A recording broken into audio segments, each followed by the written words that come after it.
สบายดีวิดีโอนี้ไอจะมาแนะนำให้ผู้น้องไปเกบทเรียนหนึ่งที่เป็นข้อสอบหัวข้อของข้อนี้คือจงคิดหลายข้อ A 1 ลบ 2 บวก 3 ลบ 4 บวก 5 ลบ 6 บวกต่อจนฮอดบวกให้99 ลบ100เท่ากับเท่าไหร่ข้อนี้คือข้อหนึ่งที่ผู้น้องจะต้องได้ลายเนาะที่2คือ B 1กำลัง2ลบ2กำลัง2บวก3กำลัง2ลบ4กำลัง2บวก5กำลัง2ลบ6กำลัง2และบวกต่อไปจนฮอดบวกให้99กำลัง2ลบให้100กำลัง2ออกเท่าไหร่แล้วเราสังเกตข้อเลขนี้เราจะเกตแนวใดเนาะถ้าเป็นตัวเลขน้อยเราสามารถบวกได้หรือว่าคำนวณไปน้อยเดียวจะออกแต่ว่าตัวนี้มันจะเป็นเลขหลายตัวบวกลบใส่กันสมมุติว่าเราไปเส่งแล้วเขาเจ้าให้เราไล่ไปฮอดผลบวกของ2019ลบให้2020เราก็สามารถไล่ได้บ่ถ้าพี่น้องเข้าใจเกี่ยวกับ2ข้อนี้พี่น้องก็สามารถไปไล่ได้ถ้าเขาเจ้าเปลี่ยนตัวเลขไปเนาะฉะนั้นวันนี้เราจะมาไล่นำกันว่าข้อนี้เราจะไล่แนวใดเนาะอาจจะมีหลายน้องรู้วิธีคิดไล่แล้วแต่ว่าตัวนี้อาจารย์แนะนำว่าเราจะไล่แบบนี้ได้หรือว่ามีวิธีอื่นก็สามารถไล่ได้เนาะเราจะสังเกตตัวนี้ก่อนตัวนี้1ไปฮอด100นี่ฉะนั้นเราจะไปสังเกตตัวน้อยๆก่อนคือเอา1ลบ2บวก3ลบ4บวก5ลบ6บวก7ลบ8บวก9ลบ10ก่อนว่าตัวนี้จะออกเท่าไหร่เนาะเราสังเกตตัวนี้ฉะนั้นอยู่นี้เราจะเห็นว่านี้มีบวกลบบวกลบฉะนั้นเราจะเอาจะเป็นคู่แต่ละอันนี้1ลบ2เป็นคู่1 3ลบ4เป็นคู่1 5ลบ6เป็นคู่1 7ลบ8เป็นคู่1และ9ลบ10เป็นคู่1หลังจากนั้นเราจะคำนวณแต่ละอัน1ลบ2จะได้ลบ1 3ลบ4ก็ได้ลบ1 5ลบ6ก็ได้ลบ1และ7ลบ8ก็ได้ลบ1 9ลบ10ได้ลบ1ฉะนั้นอยู่บนนี้เราจะสามารถคำนวณได้แล้วว่านี่เป็นลบ1เมื่อแต่ละตัวผลบวกของมันก็คือเอาบวกใส่กันและเอาเครื่องหมายคือกันนี่ลบ1มี1 2 3 4 5มี5ตัวฉะนั้นอยู่นี้จะกลายเป็น5คูณให้ลบ1สุดท้าย5คูณลบ1ออกลบ5แสดงว่าผลบวกแต่1ลบ2บวก2บวก3ลบ4บวก5ลบ6จนฮอด9ลบ10นี่จะเท่ากับลบ5ถ้าเราสังเกตได้ตัวนี้ข้อ A นี่เราก็สามารถเกตได้โดยวิธีจะเป็นคู่คือกับข้อนี้ตอนนี้เราจะไปเบิ่งข้อนี้เราจะจับเป็นคู่คือกัน1ลบ2เป็นคู่1 3ลบ4เป็นคู่1และ5ลบ6เป็นคู่1และบวกต่อไปจนฮอดตัวสุดท้ายคือ99ลบ100นี่เราจะเป็นคู่1นี่แต่ละอันนี้ลบกันจะเท่า1ลบ2ได้ลบ1และบวกกับ3ลบ4ก็ได้ลบ1บวกให้5ลบ6ก็ได้ลบ1นี่และบวกต่อไปจนบวกให้100ลบ99ลบ100จะได้อยู่ลบ1นี่ฉะนั้นแต่ละอันนี้จะมีลบ1จากตัวเนาะผลบวกของตัวนี้จะมีเมื่อกี้เต็น1ไปฮอด10มีอยู่5ตัวแสดงว่าเท่ากับ10ส่วน2ตอนนี้เต็น1ไปฮอด100นี่จะมีอยู่100ส่วน2หรือว่าเท่ากับ50ตัวฉะนั้นอยู่นี้จะมี50คูณให้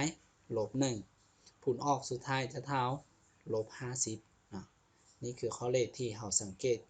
เตะน้อยแล้วเราจะไปสรุปเอาตัวที่มีหลายพจน์เนาะถ้าเขาจะเปลี่ยนตัวนี้1ลบ2บวก3ลบ4บวก5ลบ6และบวกต่อจนฮอด2019ลบให้2020เราก็สามารถคิดไล่ได้คือกันเนาะถ้าพี่น้องเข้าใจเกี่ยวกับตัวนี้แล้วข้อต่อไปเราจะไปเบิ่งข้อ B เนาะข้อ B นี้มันจะตั้งกับข้อ A แล้วเพราะว่ามันเป็นกำลัง2มันจะใช้บ่ได้คือเมื่อกี้แล้วตอนนี้ถ้าเรา ขึ้นกำลังสองแล้วเราจึงเอามาบวกลบกันมันจะยากเพราะว่า1กำลังสองออก1ลบให้2กำลังสองจะเป็น4 1ลบ4บวก9ลบ16บวก25ลบ36และบวกต่อจนฮอด99กำลังสองจะเป็นเลขง่ายแล้วลบให้100กำลังสองเนาะฉะนั้นถ้าเราขึ้นกำลังสองเราจึงบวกลบกันมันจะยุ่งยากให้เราเนาะฉะนั้นเราจะไปไล่ข้อนี้ได้แนวใดเพราะสังเกตตัวนี้เป็น1กำลังสองลบ2กำลังสองและบวก3กำลังสองลบ4กำลังสองฉะนั้นเราจะไปนำใช้สูตรตัวนี้ a กำลังสองลบ b กำลังสองนี่ก็คือเอกพจน์คนจื้อตัวที่3เนาะเท่ากับ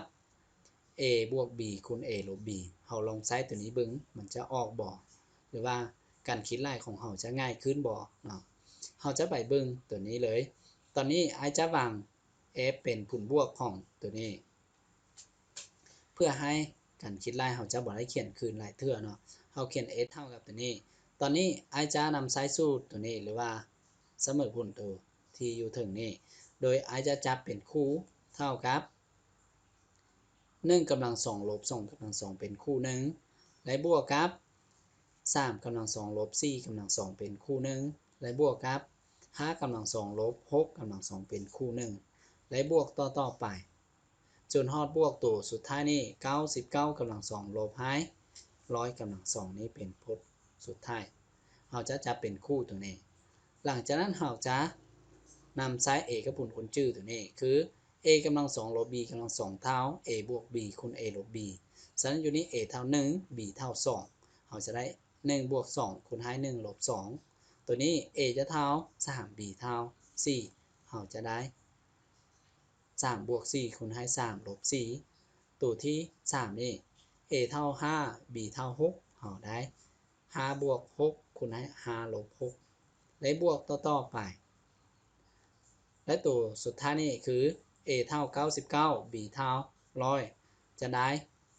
99บวก100คูณให้99ลบ100ตอนนี้เราคำนวณแต่ละอัน1บวก2จะได้3และอยู่นี่1ลบ2ได้ลบ1ฉะนั้นอยู่นี่จะออกคือลบ3คูณให้ลบ1 sorry 3คูณลบ1และตัวต่อไปนี่3บวก4ได้7ฉะนั้นได้7คูณให้3ลบ4ออกลบ1และบวกต่อไปนี้คือ5บวก6ได้11คูณให้5ลบ6ออกลบ1นี่และบวกต่อไปจนฮอดตัวสุดท้ายนี่99บวก100จะได้199 99ลบ100ได้ลบ1เฮาสังเกตแต่ละอันนี้มีลบ1เนาะลบ1คูณ3บวกให้7คูณลบ1บวก11คูณลบ1บวกต่อจนฮอด199คูณลบ1แต่ละอันมีลบ1หมดเฮาสามารถเอาลบ1ออกเป็นส่วนคูณอยู่หน้านี้จะยังเหลือ3บวก7บวก11บวกต่อจนฮอดบวก199เนาะตอนนี้เฮาจะบวกได้แนวใดเฮาจะไปสังเกตตัวนี้3บวก7บวก11และบวกจนฮอด199นี่เป็นผลบวกของอันดับท่า v บวกที่มีพจน์ทำอิฐ a 1เท่า3และมีตัวท่า v d เท่ากับพจน์ที่2ลบพจน์ที่1เอา7ลบ3หรือเท่ากับ11ลบ7เท่ากับ4นี่ถ้าแต่ละอันนี้เท่ากันแบบนี้แสดงว่า3 7 11จนฮอด199นี่จะเป็นผลบวกของอันดับท่า v บวกนะฉะนั้นตัวนี้และพจน์สุดท้ายหรือว่าพจน์ที่ n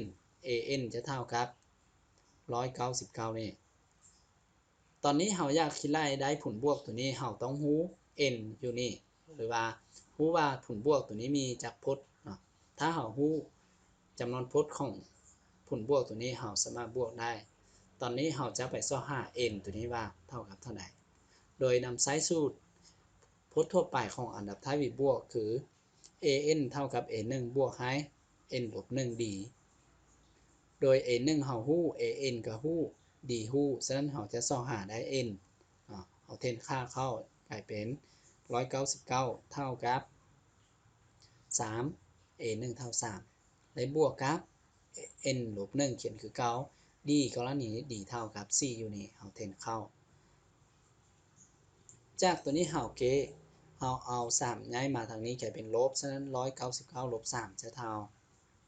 196และอยู่นี้จะกลายเป็น4คูณให้อีกn ลบ1หลังจากนั้นเราหั่น4ทางสองฝั่งเราจะได้ n ลบ1เท่า49เราจะถอนได้ n เท่า50ตอนนี้เราสอหาได้ n แล้วแสดงว่าผลบวกเมื่อกี้เท่ากับมีทั้งหมดแม่น50พจน์เนาะเรานำใช้สูตรผลบวกของอันดับท่า v บวก sn เท่ากับ n ส่วน2คูณให้ a1 บวก an เพราะเรารู้พจน์ทำอิฐและรู้พจน์สุดท้ายฉะนั้นเราจะใช้สูตรตัวนี้โดย n กรณีนี้เท่ากับ50ฉะนั้นเราจะเขียนตัวนี้เป็น f ของ50เท่ากับ3บวก7บวก11บวกจนฮอด199ตอนนี้พจน์ที่1คือ3พจน์สุดท้ายหรือว่า an นี่เท่า199ฉะนั้นเราจะใช้สูตรตัวนี้ n เท่า50ส่วน50ส่วน2คูณให้3บวกให้199คำนวณตัวนี้ออกมาจะได้25คูณให้202เราคิดไล่ออกมาจะได้5,050ดังนั้นเราจะได้ผลบวกตัวนี้หรือว่า1กำลัง2ลบ2กำลัง2บวก3กำลัง2ลบ4กำลัง2บวกให้5กำลัง2ลบ6กำลัง2จนฮอด99กำลัง2ลบ100กำลัง2เท่ากับลบอยู่นอก3บวก7บวก11จนฮอดบวก199นี่ตอนนี้ตัวนี้เราไล่ออกมานี่คือเท่ากับ5,050แต่ว่ามีลบอยู่นอกนี่แสดงว่าอยู่นี้จะเท่าลบ5,050นี่คือผลบวกที่เราจะต้องได้ไปไล่นั่นขอบใจ